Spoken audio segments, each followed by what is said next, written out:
যে যোৱা পাৰ্লিয়ামেণ্টত যিটো ধৰণে আমাৰ সংবিধান প্ৰণেতা বাবা চাহেব আম্বেদকাৰ আমাৰ আম্বেদকাৰ ডাঙৰীয়াক যি ধৰণে আমাৰ কেন্দ্ৰীয় মন্ত্ৰী অমিত শ্বাহ ডাঙৰীয়া যি অপমানসূচক মন্তব্য কৰিলে আৰু তাৰ কাৰণে আমি তেখেতৰ পদত্যাগ দাবী কৰিছোঁ আৰু গোটেই চাৰিওফালে আমি গোটেই আজি ভাৰতবৰ্ষতে এইটো প্ৰতিবাদ হ'ব আৰু প্ৰতিবাদ আমি সমদল উলিয়াইছোঁ আমাৰ আম্বেদকাৰ ডাঙৰীয়াৰ সন্মান যাত্ৰা হিচাপে আমি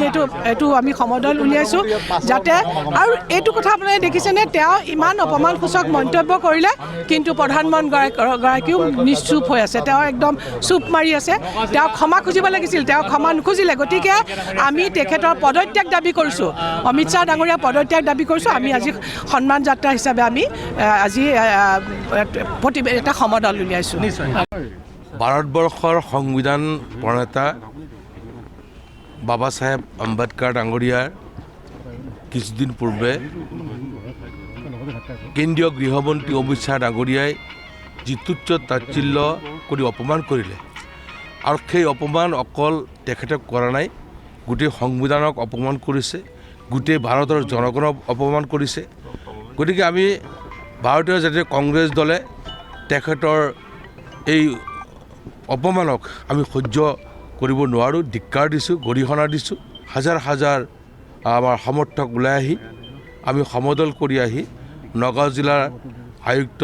নৰেন্দ্ৰ শ্বাহৰ জৰিয়তে ভাৰতৰ ৰাষ্ট্ৰপতি ডাঙৰীয়ালৈ আমি এখন স্মাৰক পত্ৰ প্ৰেৰণ কৰিছোঁ আৰু স্মাৰক পত্ৰৰ জৰিয়তে আমি কেন্দ্ৰীয় গৃহমন্ত্ৰী অমিত শ্বাহ ডাঙৰীয়াৰ পদত্যাগ দাবী কৰিছোঁ আপুনি যি সমদল কৰিলে তাৰ জৰিয়তে কি বাৰ্তা দিব ৰাইজক আমি এইটো ক'ব বিচাৰিছোঁ যে আমি সংবিধানে আমাক অধিকাৰ দিছে আমি জীয়াই থকাৰ পদ্ধতিবিলাক আমাক উলিয়াই দিছে আমাৰ শিক্ষাৰ অধিকাৰ ৰাজনৈতিক অধিকাৰ অৰ্থনৈতিক অধিকাৰ আদি কৰি বিভিন্ন অধিকাৰ আমাৰ এই সংবিধানখনে দিছে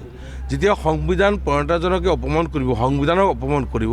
তে গতিকে আমাৰ সেই অধিকাৰখিনি খৰ্ব হোৱাটো বেছি সময় নালাগে তেওঁলোকৰ আৰু তেওঁলোকে আমাৰ এই সংবিধান প্ৰদত্ত অধিকাৰখিনিত খৰ্ব কৰা আৰম্ভই কৰিছে গতিকে আমি জনগণৰ ৰাজপথৰ পৰা জনগণৰ দ্বাৰা আমি কেন্দ্ৰীয় চৰকাৰক এইটো আমি অৱগত কৰিব বিচাৰিছোঁ যে আপোনালোক অপশাসন বন্ধ কৰক তুচ্ছ তাচ্ছিল্য বন্ধ কৰক আপোনালোক মানৱতাৰ দৃষ্টিত সকলো জনগণক সমানকৈ চাই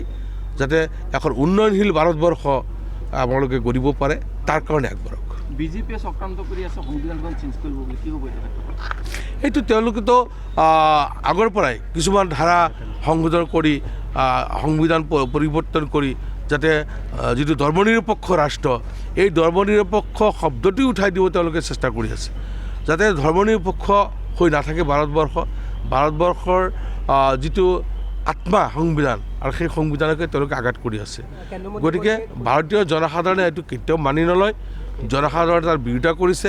আজি চাওক আপোনালোকে যদি খবৰ লয় আজি হাজাৰ হাজাৰ প্ৰতিখন জিলাতে হাজাৰ হাজাৰ জনতা ওলাই আহি এই সন্মান যাত্ৰাত অংশ লৈছে আৰু কেন্দ্ৰীয় গৃহমন্ত্ৰীৰ পদত্যাগ দাবী কৰিছে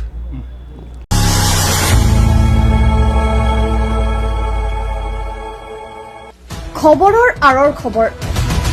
ব্ৰেকিংৰ হুলস্থুলৰ মাজত ৰৈ যোৱা সমাজৰ নেতিবাচক বহু খবৰ ৰাজনীতিৰ পৰা সমাজনীতিলৈ খেল জগতৰ পৰা কৃষি খণ্ডলৈ ছবি জগতৰ পৰা সাহিত্য চৰ্চালৈ বৰাক ব্ৰহ্মপুত্ৰৰ লগতে উত্তৰ পূবৰ সাতভনীক সামৰি অসমৰ সংবাদ জগতত নতুন সংযোজন Assam north east news live 24/7